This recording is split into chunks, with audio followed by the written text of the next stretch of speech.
अब ये पढ़ रही है ना, बहुत सारा टाइम मैंने भी बहुत ऐसे जाया किया तो क्वेश्चन को समझने के लिए शुरू से पढ़ना कि लिखा गया है।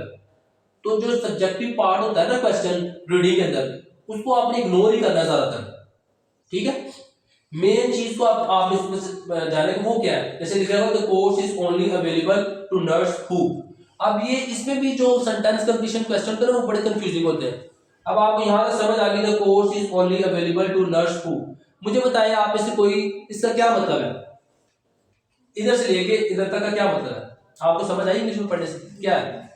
कोर्स अवेलेबल है किसके लिए? किसके लिए, ठीक है। उर्दू में आपने बोला तो आपको आसान हो गया, लेकिन इंग्लिश में अगर आपने इसको और आसान करना है तो आपको मैंने ये चीजें बताई है ना, अगर हम इसके आगे विच लगा लें, which course is available to nurse, ठीक है, which course can nurse take, ठीक है।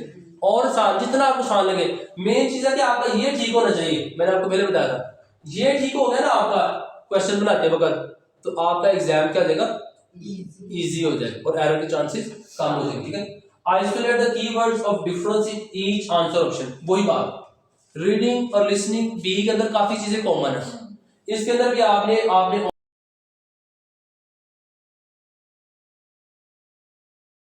जो है ना, जैसे इसमें क्या है कि जो कीवर्ड्स हम हाईलाइट करते हैं वो आपको मैंने बताया वर्ब फ्रेज और नॉन फ्रेज होते हैं ना, उसमें से हम देखते हैं कि इसमें लिखा है wish to apply for a hospital internship, तो इधर अप्लाई हो गया, हॉस्पिटल इंटर्नशिप हो गई, ये डिफरेंट चीजें हैं। अब नीचे के आगे are prepared to pay for the, are to prepare to pay आ गया, ठीक है, और कोर्स देमसेल्व्स, ठीक है, आर ऑलरेडी एम्प्लॉयड आ गया या रिलेटेड फील्ड आ गया। अब ये की चीजें ये डिफरेंस कर रही है। फायदा क्या होगा कि जब आपने डिफरेंस ढूंढ लिया ना तो जब आप आंसर ऑप्शन को लोकेट कर रही है ना तो आपको एलिमिनेट करना आसान होगा, क्योंकि बहुत सारे सबसे आसान टेक्निक ये है, क्योंकि हमारे पास इतना टाइम नहीं कि हम प्रॉपर समझ सकें क्वेश्चन को एग्जैक्ट ढूंढ के दिखाएं। बाद आपने यूज ही एलिमिनेशन टेक्निक करनी है, ठीक है। ऐसे साहब आप देखेंगे कि वो आसानी से आपका एक दो जवाब गलत हो जाएगा, आपने करेक्ट आपको दस जगह ये करेक्ट है क्योंकि ऑलरेडी गलत हो गया, ठीक है। फिर है कि ये आइसोलेट द कीवर्ड मैंने आपको बता दिया, look for evidence of why the other options are wrong. आपने ये भी देखना है कि जैसे अब आपने ये ढूंढ लिया ना हॉस्पिटल इंटर्नशिप, अब हॉस्पिटल इंटर्नशिप लिखा ही नहीं कहीं, ठीक है, तो ऑटोमेटिकली गलत हो गया। यहाँ हॉस्पिटल इंटर्नशिप लिखा है लेकिन उसका कोर्स के साथ ताल्लुक नहीं है, वो किसी और सेंस में लिखा हुआ है कि hospital internship is a very good thing. अब वेरी गुड थिंग लिखा है लेकिन इसका मतलब ये तो नहीं कि ये कोर्स कर सकते हैं, वो तो इंटर्नशिप में उन्होंने गुड का पैराग्राफ के अंदर ऐसे लिखा है। तो इस तरह आपने देखना है कि कैसे आंसर गलत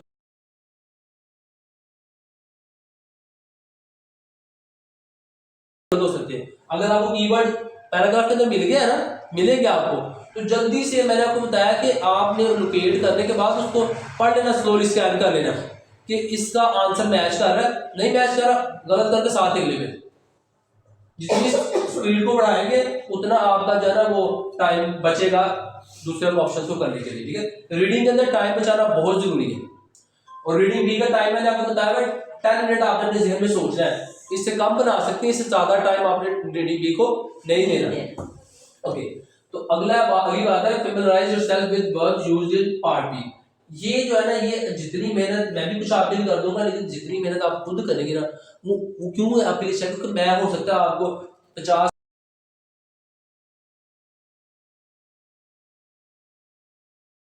वर्ड की वोकैबुलरी बना के दे दूं कि ये जी रीडिंग बी की वोकैबुलरी है, इसको आप समझ लें, ये वर्ब्स को याद कर लें। आप ना उसको गो थ्रू कर लेंगे लेकिन आपको ना वो मेमोराइज अच्छा होगा, जल्दी भूल जाएंगे।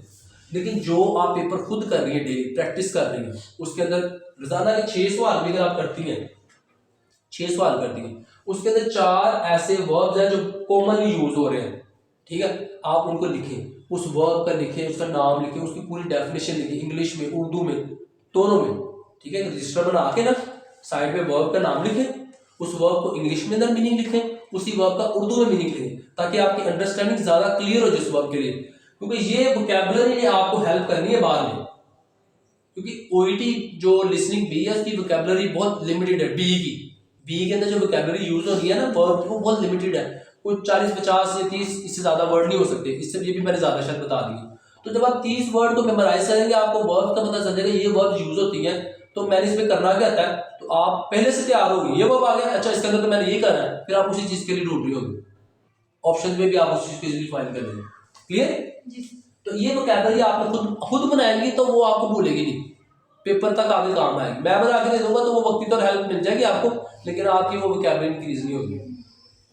फिर जो डिस्ट्रक्टेड है ना, मेंटल ट्रैप्स उन्होंने दिए होते हैं, वो क्या होगा कि जैसे सीधा से लिखा हुआ है ना, ये लिखा हुआ है कि प्रिपेयर टू पे the course themselves.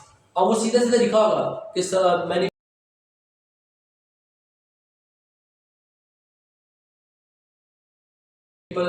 want to pay their course by themselves। तो ये सीधी सीधी बातें लिखेंगे ना, मोस्टली ट्रैप्स होंगे। आपने ट्रैप को अच्छी तरह आइडेंटिफाई करके उसको गलत करना है।